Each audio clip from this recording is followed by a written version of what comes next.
Hi guys.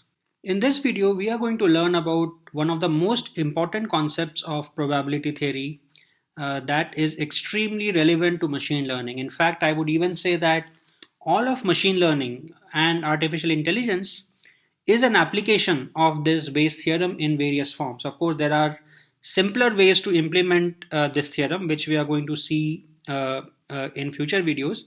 And we'll also see some more complicated ways of implementing this same theorem, which lead to many fascinating applications of machine learning. But in this video, we are going to only focus on the concept and the definition of this theorem, and the actual applications to machine learning will be discussed in future videos.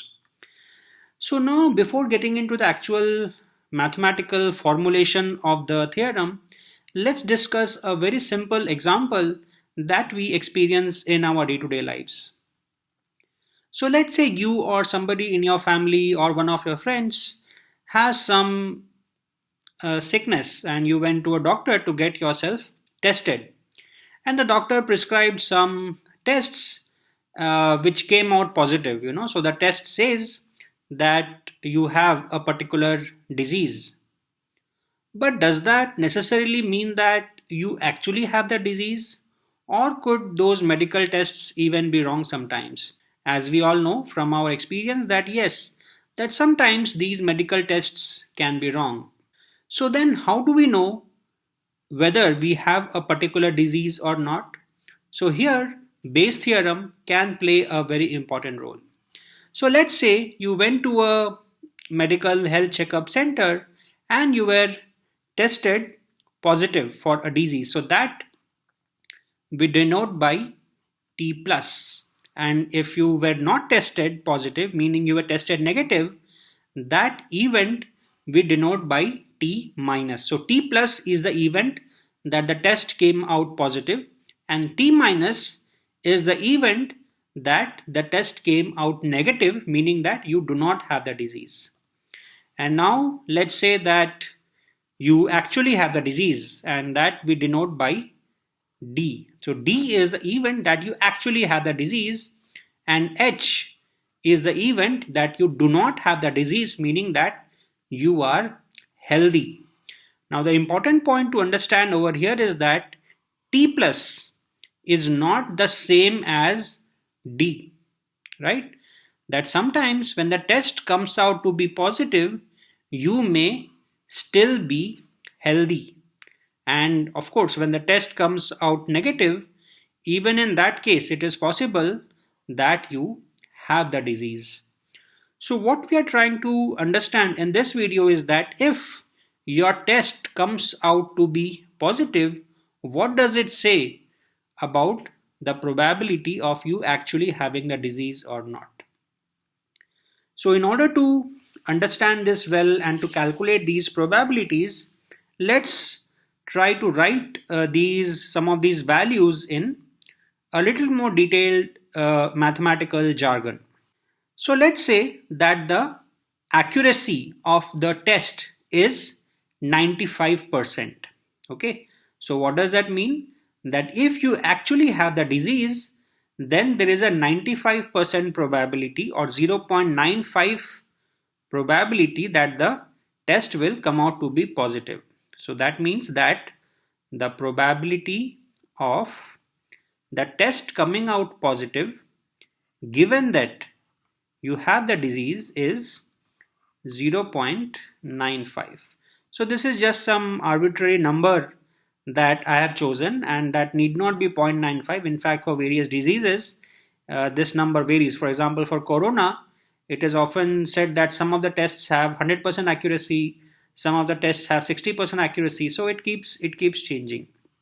And let's say that the same accuracy is there for T negative, meaning that if you are healthy, then the probability of the test coming out negative is again 0.95. So now what we need to find out is something different. What we need to find out is the probability that you are diseased given that you have been tested positive. So this is the notion of conditional probability, which you must have learned in some other probability theory courses. So once again, so what this denotes is that given that a person has the disease, the test will come out positive, and that is 0.95.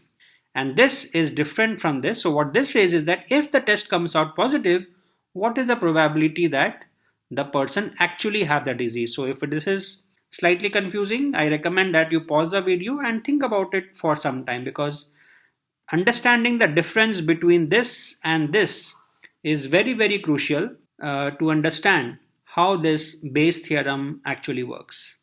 Okay, so let's now try to calculate this probability.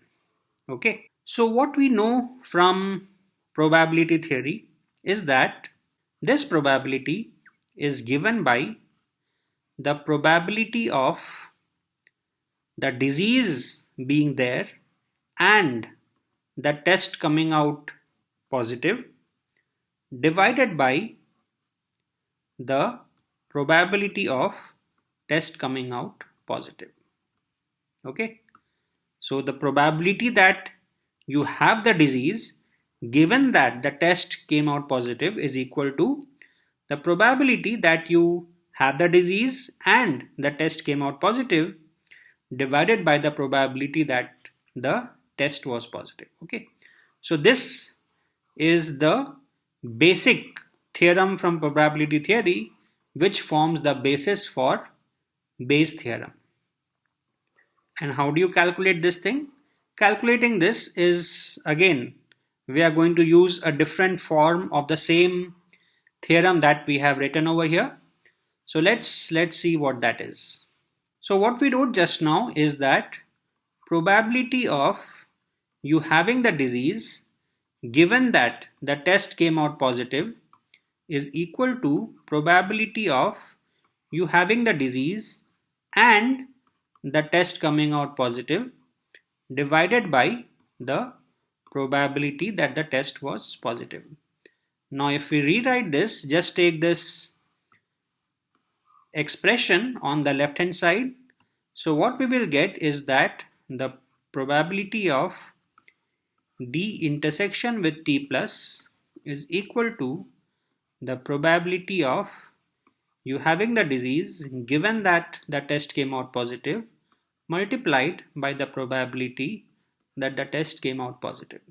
Now obviously by using considerations of symmetry, we can also write this as probability that the test was positive given that you have the disease multiplied by the probability that you actually have the disease. So now this original expression over here can be written as the probability that you have the disease given that your test came out positive is equal to probability that the test came out positive given that you have the disease multiplied by the probability you have the disease divided by the probability that the test would come out positive on a random person. Okay, so that is what this PT plus means, that this is the probability that the test would come out positive if you have no idea if the person being tested for actually has a disease or not. Okay, cool. So now from the previous page we have this information with us, that P T plus slash D is equal to 0.95. So here this is what 0.95 is. So now in order to calculate this probability, we need the probability of you having the disease without doing any test and the probability of the test coming out positive without knowing whether the person actually has the disease or not. So let's see how we can compute these two quantities. So this probability of having the disease without undergoing any test is simply a function of the fraction of the population which has the disease. So let's say there are 1 lakh people in your village or your town, and out of that 2% of the people, meaning 22,000 people, have that disease. So what that would mean is that the probability of you having the disease without undergoing any test would be 2%, which is equal to 0.02, which means that the probability of you being healthy is 0.98. Okay, so this comes purely from statistical consideration, that we have taken the entire population of your village or your town and we have then counted how many people actually have the disease and how many people are healthy, and using that we found P of D and P of H. And now we need to find P of T plus. Again, by using concepts from probability theory, we can write this as P of T plus slash D into P of D plus P of T plus slash H into P of H. Okay, so remind yourself that this is nothing but P of T plus intersection D, and this is nothing but P of T plus intersection H. Okay, so now let's see if we have these numbers available with us. So of course we do. So our P of T plus slash D was equal to 0.95 and P of D is 0.02 and this is plus 0.05. So this is just 1 minus 0.95. So it is 0.05 into probability of being healthy, which is 0.98. So now if you do the computation, this turns out to be 0.068. So what this means is that if you take a random person on the street and you don't know whether that person has the disease or does not have the disease, and you just test them, the probability that the test would come out positive is 0.068. So now we have all the pieces available with us in order to do this computation.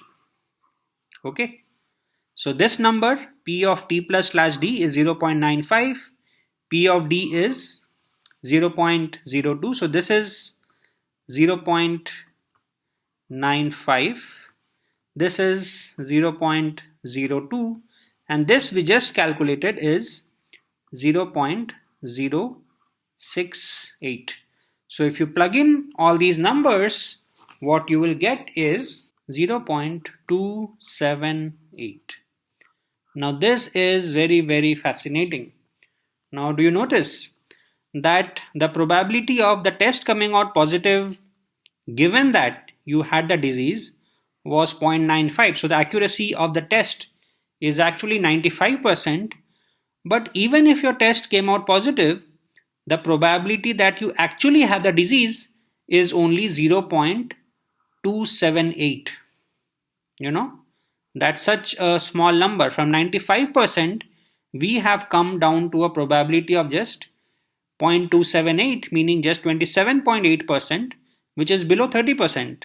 So even though the test has a high accuracy, but because there are very few people in your community who actually have the disease, the probability of you having actually the disease is much lower than 95%. And this is the power of Bayes' theorem, and this is what helps machine learning algorithms in computing various probability estimates very accurately. So now what would happen if this test accuracy was actually 100%, meaning that if you have the disease, then the test would definitely come out positive. So this P of T plus slash D was 100%. So in that case, this would become 1. Okay. What would happen to P of T plus? Let's see the formula. So P of T plus is again given by this formula. So here, this number would become 1, and this number then would become 0. So in that case, P of t plus would become exactly same as P of d, because if this number is 0, that just drops out. P of t plus slash d is equal to 1. So in that case, P of t plus is exactly equal to P of d. So now when that happens, this P of d and P of t plus cancels out, and then your P of d slash t plus is also equal to 1. So you see that the dramatic change which happens when you go from a test accuracy of 0.95 to a test accuracy of 1. When the test accuracy was 0.95, the probability of you actually having the disease on being tested positive was below 30%. But if the test accuracy is 1, meaning 100%, then you also have the disease for sure. So this is a very simple application of Bayes theorem, which can have very important consequences for your health. And now let's try to formulate Bayes theorem in more mathematically precise terms. So now when we talk in terms of probability theory, we have to use some jargon from probability theory. So let's say your S is some space of all the events that can happen, and U, which is equal to A1, A2, and so on up to AN, is a partition of S.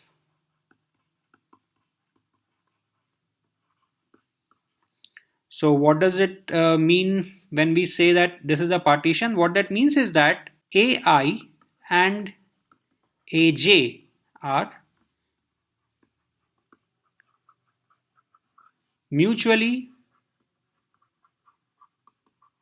exclusive events, and if you sum up all the probabilities for all the AIs, you will get that equal to 1. So now S is the entire set of events, and these A1, A2, A3 and so on are a partition of S. And now we consider another event B, which has some overlap with some of these sets A1, A2 and so on. Of course, it has to have an overlap because these AIs, they form a partition of S, but it may have an overlap with one or more. That is something we don't know and we don't really care about.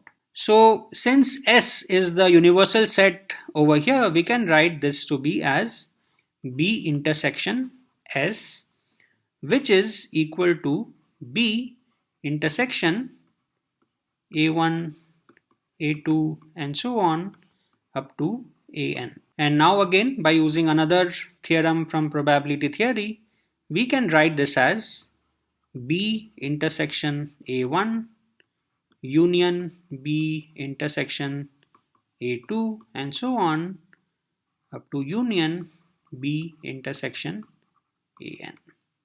And now if we find the probability of B, we can write that as a sum of the probability of this plus the probability of this and so on plus the probability of this, by using the idea that AIs form a mutually exclusive set of events, because of which they form a partition of S. So what we have is that the probability of B is equal to probability of B intersection A1 plus probability of B intersection A2 and so on plus probability of B intersection AN. And now we can apply the theorem that we saw earlier while discussing that problem of the health test. And that theorem, although we didn't use the name earlier, but that theorem is called the total probability theorem. And what that says is that the probability of B intersection A1 is equal to probability of B given A1 into the probability of A1, which can also be written as probability of A1 given B, probability of B. And this of course holds for any A. So it can be A2, it can be A3 and so on. So for any A, this is true. So from here what follows is that probability of some AI given B is equal to probability of B given AI into probability of AI divided by probability of B. So this is just a simple application of the total probability theorem. Okay, so here we take this P of B and take it to the denominator over here, and we will get this expression, which is what is called Bayes theorem.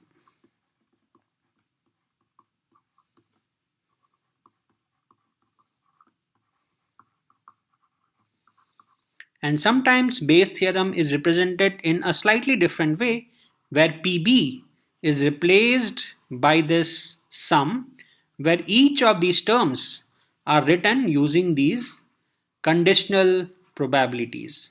So what we can do is that we can remove this P of B from here, and in place of that we can write summation over all I probability of B slash AI into P of AI.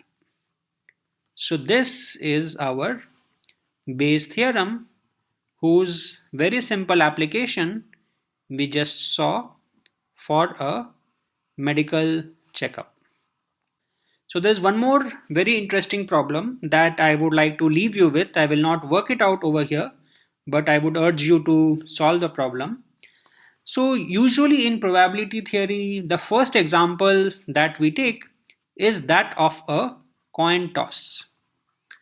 And if our coin is unbiased, then we say that the probability of heads is half and the probability of tails is also half. So if the coin is unbiased, then the probability of head is half, which is equal to the probability of tail.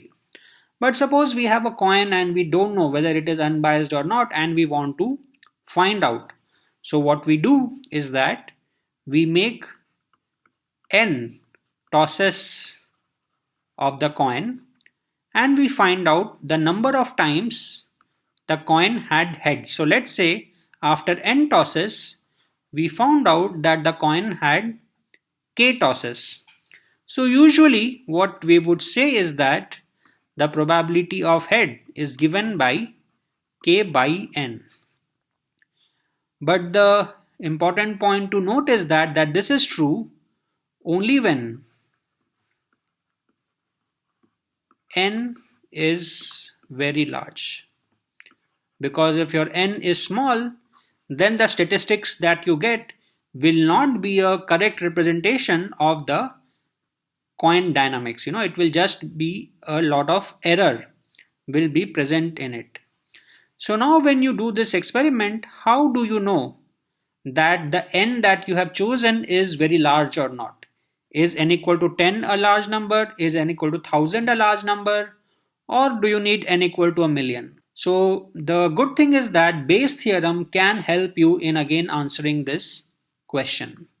So in order to do that, let me rephrase the question again. So now we are not interested in finding the probability of head, but what we are trying to find is that after n tosses of the coin, let's say you found k heads. So what we ask is that what is the probability of getting a head in the n plus 1th toss? Okay, So this quantity is different from this quantity. So this quantity would be a correct thing to ask if our n is very, very large. But this quantity can be computed for any value of n. So even if n is 5, this can be computed very, very accurately using Bayes' theorem. Okay. So again, let me reframe the question again. So you did n tosses of a particular coin and you got k heads, and now you toss the coin one more time. So in the n plus 1th toss, what is the probability that you get a head? And what you can show using Bayes' theorem is that this probability will be equal to k plus 1 by n plus 2.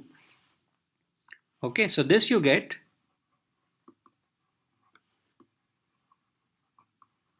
using Bayes' theorem. So again, I'm not going to get into the detailed calculation, and I would urge all of you to do it. And I'm sure you will get the right answer. And the interesting thing to note is that as your n becomes very, very large, your k will also become large, and then this 1 and 2 will become inconsequential. And slowly, as your n becomes large and large, this quantity will converge to k by n. And in fact, for any given n and any given k, you can also compute the error that happens when you approximate this quantity by this quantity. So I leave this homework problem for you to work out, and I hope you now understand how this Bayes theorem works and will use it in your decision making in the future. So in the next videos, we are going to learn more about Bayes theorem and how to apply it to solving machine learning problem. Till then, stay connected.